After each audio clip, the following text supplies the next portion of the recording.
ಜೀವಿಸಲು ಜೀವವಾಕ್ಯ.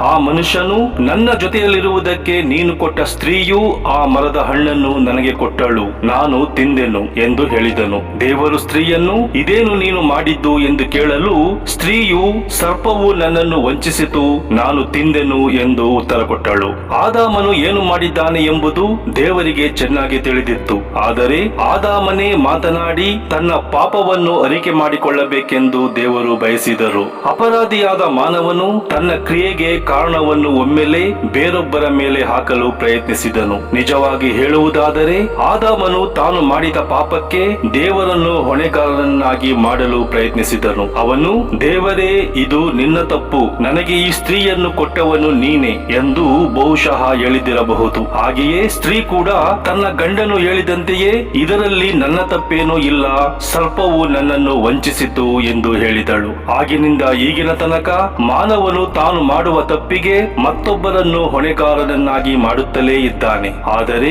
ದೇವರು ಅಂತಹ ಕಾರಣಗಳನ್ನು ಎಂದಿಗೂ ಒಪ್ಪುವುದಿಲ್ಲ.